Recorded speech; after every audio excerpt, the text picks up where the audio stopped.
नमस्कार विद्यार्थी मित्रांनो, स्वागत आहे सर्वांचं आपल्या YouTube चॅनलवर। मित्रांनो, आजच्या व्हिडिओमध्ये आपण शिक्षक पात्रता परीक्षा शिक्षक पात्रता परीक्षेसंदर्भात या ठिकाणी विद्यार्थी मित्र मराठी व्याकरणाचे प्रश्न आपण आजच्या व्हिडिओमध्ये घेणार आहोत। मागील वर्षीची ही प्रश्नपत्रिका आहे विद्यार्थी मित्र। जो पेपर 22 जुलै 2017 रोजी टीईटीचा जो पेपर झाला होता, तर त्या पेपर मधील आपण आज प्रश्न आजच्या या व्हिडिओमध्ये बघणार आहोत। अत्यंत महत्त्वपूर्ण असा हा व्हिडिओ आहे। टीईटीच्या परीक्षेमध्ये बरेच प्रश्न हे वारंवार रिपीट होत असतात। असेच रिपीट होणारे प्रश्न आपण या ठिकाणी घेणार आहोत। बघूया 30 पैकी किती प्रश्न या ठिकाणी तुमच्या बरोबर येतात। परीक्षेला खूप कमी अवधी शिल्लक आहे आणि या ठिकाणी आपण रिव्हिजन या ठिकाणी घेणार आहोत विद्यार्थी मित्र। परीक्षेच्या अंतिम दिवसात फक्त आपल्याला एवढंच बघायचं आहे, कशा स्वरूपाचे प्रश्न या ठिकाणी येतात आणि कशा पद्धतीने आपण ते प्रश्न सोडवायचे आहेत। चला तर मग व्हिडिओला सुरुवात करूया विद्यार्थी मित्र। या ठिकाणी पहिला प्रश्न आपल्या स्क्रीनवरती आहे। खालीलपैकी क्रोध किंवा चीड, खालीलपैकी क्रोध किंवा चीड या भावनेतून कोणता रस निर्माण होतो असा प्रश्न आपल्याला विचारलेला आहे। रौद्र, बिभत्स, अद्भुत की करुण। क्रोध आणि चीड या ठिकाणी म्हटलेलं आहे। क्रोध आणि चीड येते, तर अशा वेळी कोणता रस निर्माण होतो बरं? तर अशा वेळी जो रस निर्माण होतो विद्यार्थी मित्र, तर तो होतो रौद्र रस। क्रोध या ठिकाणी काय आला? राग येतो। रौद्र रसात काय येतो? राग येतो। या ठिकाणी काय होतो? रौद्र रस। करुण रस कशा होतो? या ठिकाणी प्रेम। प्रेम, माया ज्यावेळेस आपल्याला जाणवतं त्यावेळेस काय? करुण रस होतो। बिभत्स रस म्हणजे एखाद्या गोष्टीची काय म्हणतो या ठिकाणी आपल्याला? किसळ येते। काय म्हणतो आपण? एखाद्या गोष्टीची किसळ त्यावेळी बिभत्स रसा होत असतो। यानंतर पुढचा प्रश्न घेऊया। पुढील प्रश्न विद्यार्थी मित्र आपल्या स्क्रीनवरती आहे। आभाळ नामाचे योग्य विशेषण। आभाळ या नामाचे योग्य विशेषण कोणते? थंडगार आभाळ म्हणणार का आपण? नाही। थंडगार आभाळ म्हणणार का? नाही। तर आभाळ या नामाचे योग्य विशेषण काय म्हणतात? तर निरभ्र आभाळ। काय म्हणता येईल याला? निरभ्र। त्याच्यामुळे पर्याय क्रमांक 2 निरभ्र हे आपल्या प्रश्नाचं योग्य असं उत्तर आहे। यानंतर पुढचा प्रश्न विद्यार्थी मित्र। मधु लाडू खात असे या वाक्यातील काळ आपल्याला ओळखायचा आहे। मधु लाडू खात असे वाक्यातील काळ ओळखायचा आहे। आता या ठिकाणी रीती भूतकाळ, रीती वर्तमान काळ, रीती भविष्यकाळ की रीती या ठिकाणी वर्तमान काळ। पहा आता विद्यार्थी मित्र, रात खात असे असे म्हटलेलं आहे, तर डेफिनेटली हे वाक्य कशातलं झालं? आता हे झालं भूतकाळातलं। आता नेहमी खायचं खात असे म्हणजे काय? हा नेहमी खात असे। या ठिकाणी भूतकाळ कुठे दिसत नाही आपल्याला, त्याच्यामुळे सर्व पर्याय या ठिकाणी एलिमिनेट होतात। पर्याय क्रमांक 1 रीती भूतकाळ हेच आपल्या प्रश्नाचं या ठिकाणी योग्य असं उत्तर आहे। भूतकाळातील घटना आहे आणि मधु खात असे म्हटल्यामुळे नेहमी होते। सतत खात आहे, त्यामुळे काय असता? रीती। कोणता भूतकाळ? रीती भूतकाळ। पर्याय क्रमांक 1 या प्रश्नाचं उत्तर आहे। त्यानंतर पुढचा प्रश्न विद्यार्थी मित्र। मनु अंतर या पोट शब्दापासून तयार होणारा अचूक जोड शब्द कोणता आहे? मनु आणि अंतर या पोट शब्दांपासून तयार होणारा अचूक शब्द कोणता असा प्रश्न विचारलेला आहे। मनुअंतर, मनवंतर, मंतर की मनवंतर। तर विद्यार्थी मित्र, पर्याय क्रमांक 2 मनवंतर हे या प्रश्नाचं योग्य असं उत्तर असणार आहे। मनु आणि अंतर यापासून कोणता शब्द तयार होतो? तर मनवंतर हा शब्द यापासून तयार होतो। यानंतर पुढचा प्रश्न कोणत्या समासात दोन्ही पदांना महत्त्व नसून तिसऱ्याच गोष्टीचा बोध हा महत्त्वाचा मानला जातो? दोन्ही पद महत्त्वाची नाहीत। दोन्ही पद काय आहेत? महत्त्वाची नाही। तिसरंच पद या ठिकाणी महत्त्वाचं आहे। अशा वेळी कोणता समास होतो? अव्ययीभाव, तत्पुरुष, द्वंद्व की बहुव्रीही। पहिलं नाही, दुसरं नाही, तिसऱ्याच पदाचा होतो म्हणजे बहुव्रीही। बहुव्रीही। निळ आहे कंठ। काय? निळ आहे कंठ असा जो असतो काय आहे? तर नीळकंठ। नीळकंठ या ठिकाणी काय? निळा कंठ आहे ज्याचा, असा कोण आहे? तर महादेव। काय? महादेव। दोन्ही पद महत्वाची नाही या ठिकाणी, तिसरंच पद महत्वाचं आहे। तर अशा वेळी कोणता होत असतो? बहुव्रीही हा समास होत असतो विद्यार्थी मित्र। आता जे समास आहे विद्यार्थी मित्र, या ठिकाणी आपल्याला काय दिलंय? अव्ययीभाव दिलाय। अव्ययीभाव मध्ये काय असतं? पहिले पद महत्वाचं असते। अव्ययीभाव मध्ये काय असतं? पहिले पद हे महत्वाचं असतं। त्यानंतर तत्पुरुष समास, तत्पुरुष समासामध्ये दुसरे पद महत्वाचे असते। तत्पुरुष समासामध्ये काय? जे दुसरे पद आहे हे महत्वाचे असते। त्यानंतर द्वंद्व, द्वंद्व मध्ये काय? द्वंद्व म्हणजे दोन्ही पद यामध्ये महत्वाचे असतात। दोन्ही पद जे आहेत ते महत्वाचे असतात। आणि बहुव्रीही यामध्ये काय? पहिलं नाही, दुसरं नाही, तिसऱ्याचाच बोध होतो, ते म्हणजे बहुव्रीही। पहा आता या ठिकाणी आपण समजून घेऊया। विद्यार्थी मित्र, आता पहिलं पद मध्ये आहे या ठिकाणी प्रथम पद। मग आता या ठिकाणी कोणकोणते येतात? घरोघरी, क्षणोक्षणी, यथाशक्ती हे आहेत। घरोघरी, क्षणोक्षणी, यथाशक्ती हे यामधले झाले। त्यानंतर दुसरे पद महत्वाचं आहे, त्यामध्ये कोणतं येणार? या काय? दोन घटकांचा उल्लेख असतो, परंतु दुसराच घटक काय चालू फक्त काय? आता काय आपल्या या ठिकाणी शेतकरी हा शब्द बघूया। शेतकरी, शेत करी करी जोडल्यानंतर आपल्याला फक्त शेती करणारा दिसतो. ओके, शेतकरी म्हणलं की आपल्याला फक्त शेती करणारा या ठिकाणी दिसतो. शेतकरी शेतकरी म्हणलं की शेती करणारा व्यक्ती त्या ठिकाणी दिसतो. द्वंद्व यामध्ये काय, दोन्ही पदे. ओके, दोन्ही पदे ही प्रधान असतात, महत्वाची असतात.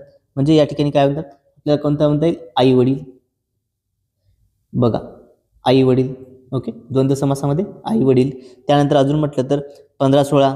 ओके, बघा, वैकल्पिक द्वंद्व अशा स्वरूपाचे जे प्रकार पडतात विद्यार्थी मित्र. त्यानंतर बहुव्रीही. बघा या ठिकाणी काय, बहुव्रीही. यामध्ये मग आता निळकंठ एक शब्द झाला. त्यानंतर वक्रतुंड. ओके, वक्रतुंड. तर वक्रतुंड म्हणलं की आपल्याला कोण आठवतं, आपल्याला आठवतं गणपती. बघा, वक्रतुंड या दोन्ही शब्द काय, पहिलं नाही दुसरे नाही तिसरंच पद येतं गणपती. क्लिअर आहे सर्वांना. बघा, अशा पद्धतीने विद्यार्थी मित्र, जर तुम्हाला स्पष्टीकरण असेल सर्वांनी आपल्या चॅनलला सबस्क्राईब करायचं आहे. टीटी 2025 जर तुम्ही तयारी करत असाल तर नक्कीच चॅनलला सबस्क्राईब करायचं आहे, व्हिडिओला लाईक करायचं आहे आणि व्हिडिओ कसा वाटतो हे कमेंटमध्ये सांगायचं आहे. ओके, बघा, परीक्षेला खूप कमी अवधी आहे. आपण या ठिकाणी प्रश्न आणि उत्तरच्या ठिकाणी घेण्याचा प्रयत्न करूया विद्यार्थी मित्र. ओके, बघा, आता तेजोनिधी. ओके, पहा प्रश्न बघा विद्यार्थी मित्र, या ठिकाणी काय म्हटलेलं आहे बघा, तेजोनिधी. ओके, तेजोनिधी या शब्दाचा समानार्थी शब्द कोणता आहे, दिनमणी, चंद्रमणी, राजमणी की रत्नाकर. बघा, तेजोनिधी या शब्दाचा समानार्थी असणारा शब्द या ठिकाणी आपल्याला विचारला आहे. तर तेजोनिधी या शब्दाचा समानार्थी शब्द आहे दिनमणी, पर्याय क्रमांक 1 या ठिकाणी आपल्या प्रश्नाचं योग्य उत्तर असणार आहे. त्यानंतर पुढचा प्रश्न बघा, विरुद्धार्थी शब्दांची अचूक नसलेली जोडी आपल्याला ओळखायची आहे. बघा, अचूक नसलेली जोडी, सुपुत्र कुपुत्र या ठिकाणी ही काय, अगदी अचूक आहे. ओके, सुपुत्र कुपुत्र. कृतज्ञ कृतज्ञ. ओके, द्वेष मत्सर वर खाली, हे काय आहेत, हे सर्व या ठिकाणी विरुद्धार्थी आपल्याला दिसत आहेत. ओके, बघा, द्वेष आणि मत्सर हे काय आहेत, ही समानार्थी आहे. ओके, हा कोणता शब्द झाला, हा समानार्थी झाला. मग या ठिकाणी आपल्याला काय, विरुद्धार्थी जोडी नसलेली ओळखायची होती, त्याच्यामुळे द्वेष आणि मत्सर हे आपल्या प्रश्नाचं योग्य उत्तर आहे. यानंतर पुढचा प्रश्न बघा, अचूक शब्द ओळखायचा आहे. ओके, आशीर्वाद आशीर्वाद आशीर्वाद आशीर्वाद. तर या ठिकाणी दिलेल्या पर्यायापैकी पर्याय क्रमांक 3 आशीर्वाद. ओके, हा काय आहे, या पद्धतीने लिहिला जात असतो. आशीर्वाद हा खूप महत्वपूर्ण आहे विद्यार्थी मित्रो. हा आतापर्यंत 4 वेळा परीक्षेत रिपीट झालेला आहे. ओके, किती वेळा, 4 वेळा हा रिपीट झालेला आहे, पेपर 1 आणि पेपर 2 मिळून. त्याच्यामुळे आपल्याला अचूक शब्द ओळखा हा पर्याय या ठिकाणी येतच असतो. 100% याच्यावरती आपल्याला प्रश्न विचारले जातात. ओके, या घटकावर 100% प्रश्न हा परीक्षेला असतो विद्यार्थी मित्रो. त्यानंतर पुढचा प्रश्न बघा, मन पूर्ण करा, नातवडीचे डॅश डॅश डॅश, पायाळणी, मिठळणी, मीठ गोड की शब्द गोड. तर विद्यार्थी मित्रो बघा, नावडतीचे. ओके, काय सॉरी, या ठिकाणी नावडतीचे मीठ आपल्याला अळणीच लागणार आहे. ओके, नावडतीचे मीठ काय, हे अळणीच लागत असतं, त्यामुळे मीठ अळणी हे या प्रश्नाचं योग्य उत्तर असणार आहे. त्यानंतर पुढचा प्रश्न बघा विद्यार्थी मित्रो, जेव्हा मी जात चोरली या कथासंग्रहाचे लेखक कोण आहेत. बघा, जेव्हा मी जात चोरली हा कथासंग्रह कोणाचा आहे, अण्णाभाऊ साठे, वि. स. खांडेकर, डॉक्टर बाबासाहेब आंबेडकर की बाबूराव बागुल. बघा, जेव्हा मी जात चोरली हे कोणाचं आहे, तर बाबूराव बागुल यांचं आहे. ओके, बाबूराव बागुल, पर्याय क्रमांक 4 हे या प्रश्नाचं योग्य उत्तर असणार आहे. ओके, अण्णाभाऊ साठे यांचं कोणतं होतं रे, यांचं होतं फकीरा. ओके, अण्णाभाऊ साठेंचं कोणतं आहे, फकीरा. क्लिअर आहे सर्वांना. यानंतर पुढचा प्रश्न बघा, प्रतिबंध करणे या शब्दाचा या अर्थाचा वाक्यप्रचार ओळखायचा आहे. ओके, प्रतिबंध करणे या शब्दाचा काय आपल्याला वाक्यप्रचार ओळखायचा आहे. मज्जाव करणे, धडा शिकवणे, विपर्यास करणे की पल्ला गाठणे. प्रतिबंध करणे म्हणजे एखाद्या गोष्टीपासून मज्जाव करणे, पर्याय क्रमांक 1 या प्रश्नाचं योग्य उत्तर असणार आहे. बघा, लेखन नियमानुसार अचूक शब्द आपल्याला ओळखायचा आहे. बघा, लेखन नियमानुसार अचूक शब्द आपल्याला ओळखायचा आहे. प्रित्यर्थ, प्रित्यर्थ, प्रित्यर्थ की प्रित्यर्थ. ओके, बघा, लेखन नियमानुसार या ठिकाणी जो आहे अचूक शब्द कोणता आहे असा या ठिकाणी आपल्याला प्रश्न विचारलेला विद्यार्थी मित्र. तर या ठिकाणी पर्याय क्रमांक 2 प्रित्यर्थ हे या प्रश्नाचं योग्य उत्तर आहे. ओके, बघा विद्यार्थी मित्र, पर्याय क्रमांक 2 प्रित्यर्थ हे या प्रश्नाचं योग्य उत्तर आहे. लेखन नियमानुसार योग्य असणारा कोणता आहे, तर प्रित्यर्थ. यानंतर पुढचा प्रश्न बघा, कोणत्या 2 विभक्तीचे प्रत्यय हे सारखे असतात. कोणत्या 2 विभक्तीचे प्रत्यय हे काय असतात, सारखे असतात असा प्रश्न विचारलेला आहे. ओके, बघा, विभक्ती जे आहे विभक्ती घटकावरती हा प्रश्न आहे. प्रथमा द्वितीया, तृतीया चतुर्थी, द्वितीय चतुर्थी की पंचमा संबोधन. तर विद्यार्थी मित्र, कोणती विभक्ती आहे जिचे प्रत्यय सारखे असतात, तर द्वितीय आणि चतुर्थी या विभक्तीचे प्रत्यय काय असतात, या विभक्तीचे प्रत्यय हे सारखे असतात. पर्याय क्रमांक 3 द्वितीय चतुर्थी हे या प्रश्नाचं योग्य असं उत्तर आहे. ओके, बघा, सला ते, स ला ना ते हे प्रत्यय आहेत याच्यामध्ये, आणि हे दोन्ही विभक्तीमध्ये काय द्वितीय आणि चतुर्थीला समान आहेत. ओके, सारखे असणारे आहेत. क्लिअर आहे सर्वांना. चला, यानंतर पुढचा प्रश्न बघा, अनेक वचनी शब्द आपल्याला ओळखायचा आहे. ओके, अनेक वचनी शब्द कोणता या ठिकाणी ओळखायचा आहे. निरोप, मार्ग, नाव, वाटा. तर विद्यार्थी मित्र दिलेल्या पर्यायी वाटा हा शब्द अनेकवचनी आहे. पर्याय क्रमांक 4 या प्रश्नाचं योग्य असं उत्तर आहे. यानंतर पुढचा प्रश्न बघा विद्यार्थी मित्र, वाक्यातील कर्ता कर्म क्रियापद यांच्यातील परस्पर संबंधाला काय म्हणतात? बघा, वाक्यामधील कर्ता कर्म व क्रियापद यांचा जो परस्पर संबंध असतो याला काय म्हणतात असा प्रश्न विचारलेला आहे. क्रियाविशेषण, प्रयोग, अव्यय की शब्दसिद्धी. तर या प्रयोगाला काय म्हणतात? याला प्रयोग असे म्हणतात. ओके, काय म्हणतात? प्रयोग. पर्याय क्रमांक 2 या प्रश्नाचं योग्य असं उत्तर आहे विद्यार्थी मित्र. ओके, चला बघा, प्रयोग म्हणतात त्या ठिकाणी. त्यानंतर पुढचा प्रश्न बघा, शाहिरी काव्यात प्रामुख्याने कोणत्या 2 रचना प्रकारांचा समावेश होतो? बघा, शाहिरी जी आहे यामध्ये कोणत्या 2 रचनांचा समावेश होतो असा प्रश्न या ठिकाणी आपल्याला विचारलेला आहे. पोवाडा भारुड, पोवाडा लावणी, लावणी अभंग, भारुड अभंग. तर विद्यार्थी मित्र या ठिकाणी शाहिरी यामध्ये कोणत्या 2 समावेश होतो? तर पोवाडा व लावणी. पर्याय क्रमांक 2 या प्रश्नाचं योग्य असं उत्तर आहे. ओके, पोवाडा लावणी. यानंतर पुढचा प्रश्न बघा विद्यार्थी मित्र, चुकीचं समीकरण आपल्याला शोधायचं आहे. ओके, बघा विद्यार्थी मित्र, जर तुम्ही टीईटी 2025 ची तयारी करत असाल, टीईटी शिक्षक पात्रता परीक्षा 2025 जर तुम्ही तयारी करत असाल तर सर्वांनी आपल्या चॅनलला सबस्क्राईब करायचं आहे, सोबतच व्हिडिओला लाईक देखील करायचं आहे. ओके, म्हणजेच येणाऱ्या आगामी व्हिडिओची अपडेट तुम्हाला मिळत राहील. सोबतच मानसशास्त्र विषयाचे खूप सारे व्हिडिओज आपल्या चॅनलवरती ऑलरेडी अपलोड केलेले आहेत. ते व्हिडिओज देखील तुम्ही प्लेलिस्टमध्ये जाऊन बघायची आहेत विद्यार्थी मित्र. ओके, बघा आता या ठिकाणी चुकीचं समीकरण कोणतं आहे? बघा, संत एकनाथ भारुड, संत एकनाथ भारुड. त्यानंतर अगदी बरोबर आहे. संत ज्ञानेश्वर ओवी, अगदी बरोबर आहे. संत तुकाराम यांचे अभंग, हे देखील बरोबर आहे. आता संत नामदेव पसायदान, पसायदान संत नामदेवाचं आहे का? नाही, पसायदान कोणाचं आहे? संत ज्ञानेश्वर. ओके, पसायदान कोणाचं आहे? तर संत ज्ञानेश्वर हे आहे पसायदानाचं उत्तर. त्याच्यामुळे ही आहे अयोग्य जोडी. चुकीचं समीकरण पर्याय क्रमांक 4 आपल्या प्रश्नाचं योग्य असं उत्तर आहे. ओके, चुकीचं समीकरण आपल्याला ओळखायचं होतं, ते कोणतं आहे? तर पर्याय क्रमांक 4 हे चुकीचं समीकरण या ठिकाणी आहे विद्यार्थी मित्र. त्यानंतर पुढचा प्रश्न बघूया. पुढील प्रश्न पहा आपल्या स्क्रीनवरती आहे. पहा प्रश्न काय सांगतो या ठिकाणी. 2 छोटी वाक्ये उभयान्वयी अव्ययाने जोडताना कोणत्या विरामचिन्हाचा वापर केला जातो? बघा, 2 छोटी वाक्ये उभयान्वयी अव्ययाने जोडताना कोणत्या विरामचिन्हाचा वापर केला जातो? बघा, अशा स्वरूपाचं विरामचिन्ह वापरतात. पूर्णविराम, अर्धविराम, स्वल्पविराम की अपूर्णविराम. कोणता वापरतात विद्यार्थी मित्र? तर 2 छोटी वाक्य जोडायची असेल तर त्यावेळी काय वापरतात? अर्धविराम. ओके, कोणता वापरतात? अर्धविराम. पर्याय क्रमांक 2 या प्रश्नाचं योग्य असं उत्तर आहे. त्यानंतर पुढचा प्रश्न बघा, मालिनी या वृत्तातील गण कोणते? आपल्याला मालिनी या वृत्तातील गण ओळखायचा आहे. त भ ज ज ग ग, य य य, न म न, य य, म स ज स त त ग. कोणतं असणार आहे? मालिनी या वृत्तातील गण. तर विद्यार्थी मित्र न न म य य. ओके, न न म य य. पर्याय क्रमांक 2 पर्याय क्रमांक 2 म्हणतो या ठिकाणी. पर्याय क्रमांक 3 हे आपल्या प्रश्नाचं योग्य असं उत्तर आहे. ओके, काय? न न म य य. ओके, मालिनी मधलं काय? न न म य य या ठिकाणी वृत्तातील गण. त्यानंतर पुढचा प्रश्न बघा विद्यार्थी मित्र, श्रीकृष्ण नवरा मी नवरी, शिशुपाल नवरा मी नवरी. ओके, यात कोणता अलंकार आहे असा प्रश्न आपल्याला विचारलेला आहे. बघा, अभंग श्लेष. ओके, कोणता आहे? अभंग आहे या ठिकाणी. बघा, कोणता आहे अलंकार? श्लेष, अर्थांतर ध्यास, उत्प्रेक्षा की सबंग श्लेष. कोणता असणार आहे विद्यार्थी मित्र? या ठिकाणी बघा, आपल्याला काय येतं, हा प्रश्न जो आहे हा परीक्षा परिषदेमध्ये रद्द करण्यात आला. ओके, काय या ठिकाणी टीईटीचं जे अंतरिम उत्तर तालिका होते यामध्ये हा प्रश्न काय होता? हा रद्द करण्यात आला होता. आता याचं कारण काय होतं विद्यार्थी मित्र? तर दिलेल्या पर्यायापैकी अभंग श्लेष आणि सबंग श्लेष असे 2 पर्याय दिले होते. काय दिले होते? अभंग श्लेष आणि सबंग श्लेष. आता हे जे आहे हे काय? हे श्लेष अलंकारातले उदाहरण आहे. ओके, कोणत्या अलंकारातलं? श्लेष. मात्र देताना या ठिकाणी काय दिले होते? आणि 2 पर्याय दिल्यामुळे हा प्रश्न जो आहे हा रद्द करावा लागला. काय याचं उत्तर असणार आहे? लक्षात द्या, श्लेष अलंकार. बघा, एकच शब्द ज्यावेळेस 2 अर्थांनी वापरला जातो अशा वेळी श्लेष अलंकार हा होत असतो. या ठिकाणी नवरी आणि नवरी हा जो शब्द आहे, ओके, बघा, नवरी हा शब्द 2 अर्थाने वापरण्यात आलेला आहे. ओके, बघा, एक नवरी म्हणजे या ठिकाणी काय? लग्न करणार, आणि नवरी म्हणजे लग्न नाही करणार. ओके, बघा, या ठिकाणी 2 अर्थाने शब्द वापरला. तुम्हाला गाडी लागते का? तुम्हाला सुपारी लागते का? या स्वरूपात जे वाक्य असतात ते कोणत्यात? हे श्लेष अलंकारामध्ये येतात विद्यार्थी मित्र. यानंतर पुढचा प्रश्न बघा, सुप्रसिद्ध कवी ग्रेस. ओके, सुप्रसिद्ध कवी ग्रेस यांचे नाव काय आहे?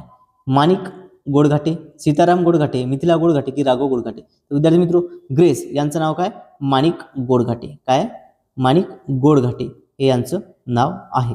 पर्याय क्रमांक 1 माणिक गोडघाटे हे या प्रश्नाचं योग्य असं उत्तर आहे विद्यार्थी मित्र. विद्यार्थी मित्र, जर तुम्ही अजूनही आपल्या चॅनलला सबस्क्राईब केलं नसेल तर सर्वांनी चॅनलला सबस्क्राईब करायचं आहे। बघा या ठिकाणी टोपण नावावरती 100% प्रश्न विचारले जातात। ओके, टोपण नावे या ठिकाणी लक्षात असू द्या, टोपण नावांवरती आपल्याला प्रश्न हा 100% परीक्षेमध्ये विचारला जाणार म्हणजे जाणारच। यानंतर पुढचा प्रश्न बघा, संबोधन युक्त शब्दरूप कोणते? बघा संबोधन म्हटलेलं आहे या ठिकाणी। ओके, संबोधन देवी, देव, देवता की देवांनो? बघा या ठिकाणी नो लागलेला आहे, म्हणजेच काय आलं या ठिकाणी? संबोधन, हाक मारणे। संबोधन म्हणजे काय या ठिकाणी? याचा अर्थ काय होतो तर हाक मारणे। ओके, संबोधन म्हणजेच काय?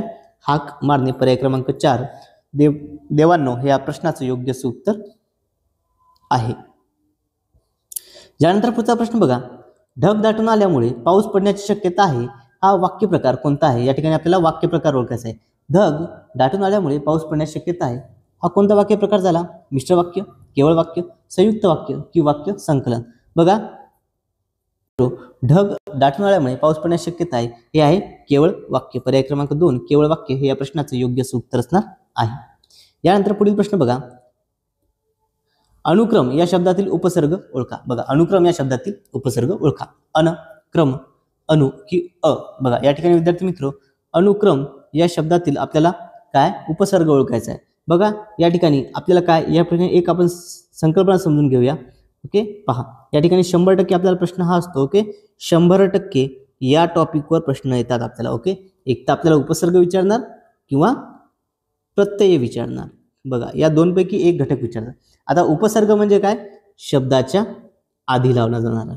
ओके, बघा या ठिकाणी लक्षात द्या, उपसर्ग कधी लावतात?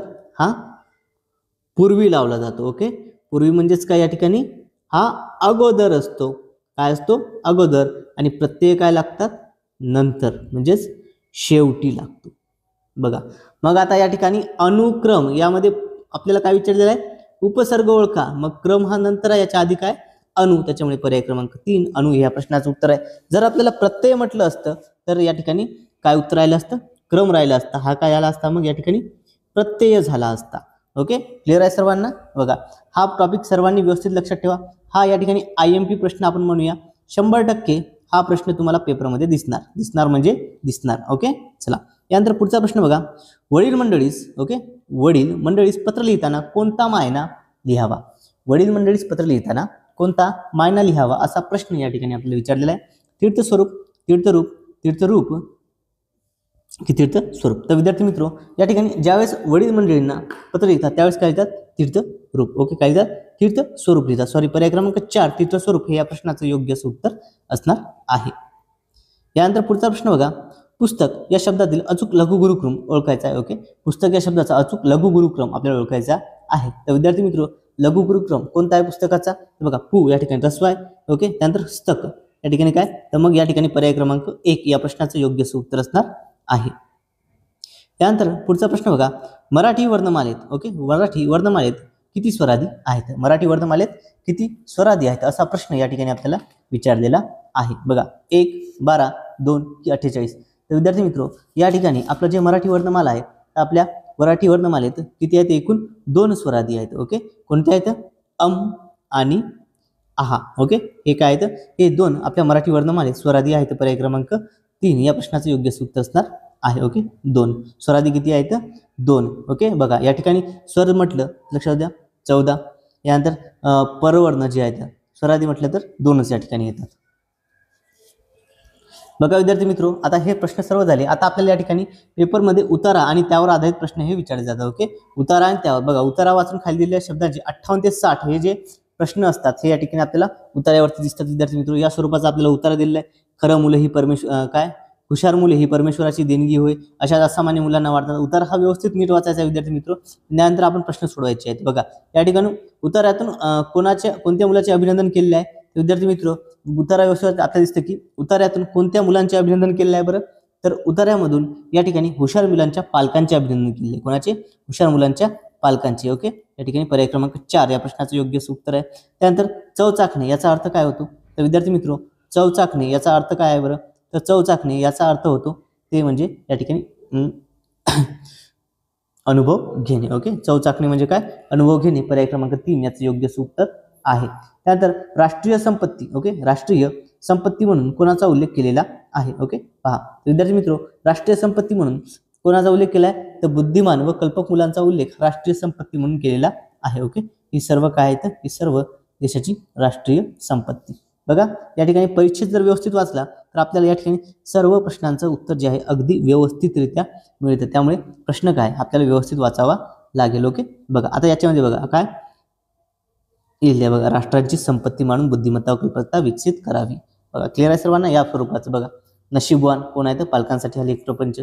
अशा स्वरूपाने आपण हा प्रश्न जो आहे हा सोडवू शकतो. हे मार्क आपल्या हक्काचे आहेत, हे मार्क चुकता कामा नये विद्यार्थी मित्र. बघा विद्यार्थी मित्र, अशा पद्धतीने आपण TET 2017 मध्ये जो पेपर झाला होता त्या पेपरमधील सर्व प्रश्न आपण आपल्या व्हिडिओमध्ये बघितले आहेत. विद्यार्थी मित्र, व्हिडिओ आवडला असल्यास सर्वांनी चॅनलला सबस्क्राईब करायचं आहे. जर अजूनही तुम्ही चॅनल सबस्क्राईब केलं तर चॅनलला सबस्क्राईब करायचं आहे. साईडला जे बेल आयकॉन आहे याला देखील प्रेस करायचं आहे, म्हणजे येणारा प्रत्येक व्हिडिओची अपडेट तुम्हाला मिळत राहील. आणि या प्रश्नांची जर तुम्हाला ही PDF फाईल डाउनलोड करायची असेल तर PDF फाईल डाउनलोड करण्याकरता आपलं टेलिग्राम चॅनल तुम्ही जॉईन करायचं आहे, ज्याची लिंक या व्हिडिओच्या डिस्क्रिप्शन बॉक्समध्ये दिलेली आहे. मित्रांनो, आजच्या या व्हिडिओमध्ये एवढंच. भेटूया तर पुढच्या व्हिडिओमध्ये. Thank you so much.